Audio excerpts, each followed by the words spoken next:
are in no particular order. First off, Bernie Sanders supports Medicare for all or universal health care for everybody in the United States. Donald Trump does not support that. Without Medicare for all or universal health care, whatever you want to call it, people will still be dying in the United States due to lack of access to health care. People will still be going bankrupt due to that. People will still be delaying medical treatment without access to universal health care. It's super important. Bernie Sanders has been advocating for universal health care for multiple decades, while Trump hasn't. Enough said. Bernie Sanders also supports free college, or college that would be, provided to everybody through taxation. Super important because, student loan debt in this country is at around $1.5 trillion, about the same amount that we have in credit card debt. It's a huge burden for people to, once they graduate from college, to, be shackled with tens of thousands of dollars of debt, sometimes more depending on what profession you go into. Bernie Sanders wants to make it free for everybody, so people, when they do finish their education, they're able to start families, they're able to start a business, able to get a home. Donald Trump doesn't support that. Bernie Sanders does.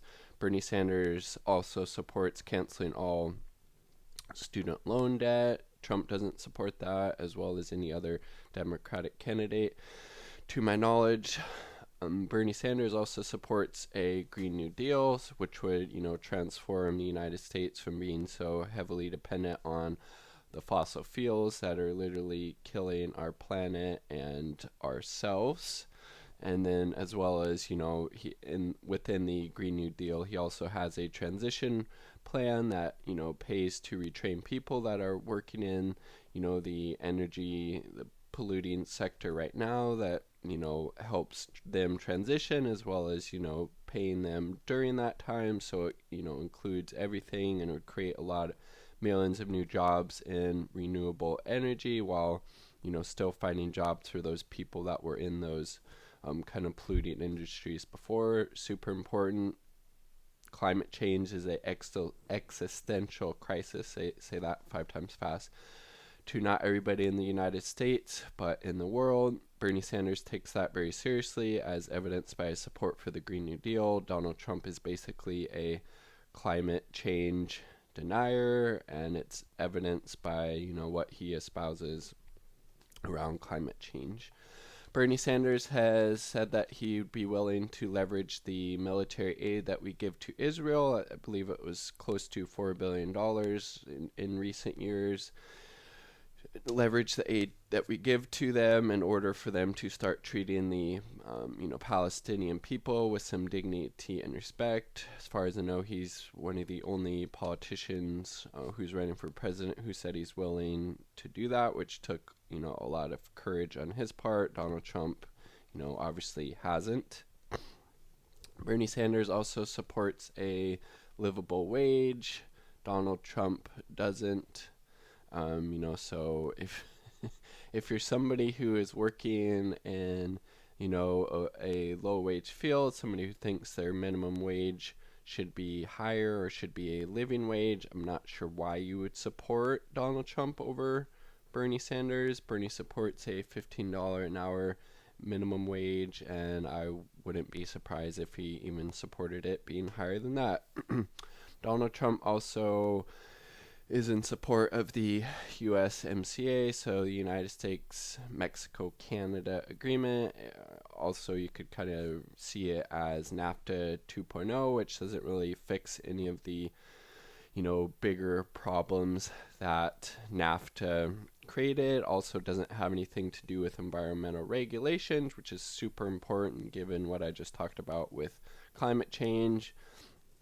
Donald Trump supports that. Bernie Sanders doesn't. Bernie Sanders is right on that. Trump isn't, in my opinion. Donald Trump, once in office, he also got the United States out of the Iran nuclear deal, which was a huge mistake. Iran had been complying with that agreement completely through multiple, inspections, I believe, by the IAEA, that they were making within Iran. They are following that deal to a T, that Iran nuclear deal was one of the biggest positive things that I think the Obama administration was able to accomplish during their time, because it, basically got the United States and Iran, along with European countries too, I believe, were a part of it, to say that they would stop basically trying to, create a nuclear weapon or access and gain, access to that material that would allow them to create a nuclear weapon, and set up certain, regulations and guidelines that they had to follow in order to, pursue, I believe, nuclear energy, just for the energy part, not to create any type of weapon. So that was really important. Trump took us out of that, and I think the big reason it was because it was something positive that Obama did, and he just ripped it up because he didn't like, having to be reminded of something positive that Obama did. That was a huge, mistake.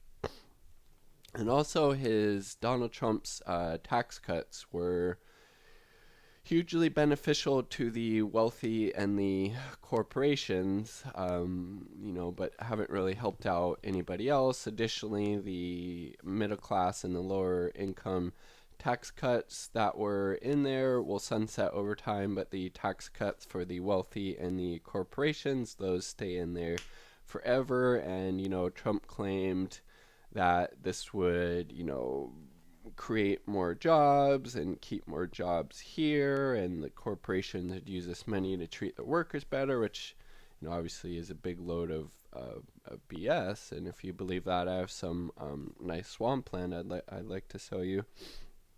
For example, AT&T, came out and said that they were going to give the workers a $1,000 bonus, which I guess they did to about 200,000 of them. But then also, shortly after, they were outsourcing, or they were going to cut nearly 30,000 jobs, and they're actually having some of these people that work for them train their counterparts who would be replacing them in different countries. So again, whenever you give tax breaks, I should say, to the wealthy and these big corporations, all they will do with that is reinvest it back into the company, stock buybacks, giving more money to the shareholders and the board of directors, people like that. Well, everybody else in the company is not going to see any positive advancement from those tax cuts. So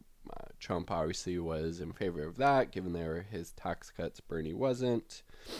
And then finally, he, being Donald Trump, supports the sanctions, the illegal sanctions that could be seen as a war crime on Venezuela, which, as the Center for Economic Policy Research has shown, has killed over 40,000 people in that country, because they don't have, it's harder to get access to medical care, food, these other basic kind of necessities of life. So Donald Trump supports those illegal sanctions against Venezuela that have killed tens of thousands of innocent people, simply because he doesn't like the socialist leanings of that country's leader and the policies he espouses. So, and Bernie Sanders, I believe, has came out and said that he is against those sanctions because of the harm that it does create for the people living in Venezuela. So those are 10. I could have named many other ones, but those are just 10 that came off the top of my head in no particular order. And obviously they're all kind of important in different ways. Those are just the 10 that I came up with. I would love to hear the reasons in the comment sections down below why you are supporting Bernie over Donald Trump. And even I'd be curious to hear from people why, unless you're part of the oligarchic, wealthy corporate elite who wants to protect the status quo at all costs, why would you support Donald Trump over Bernie Sanders? Serious question. Peace. Much love.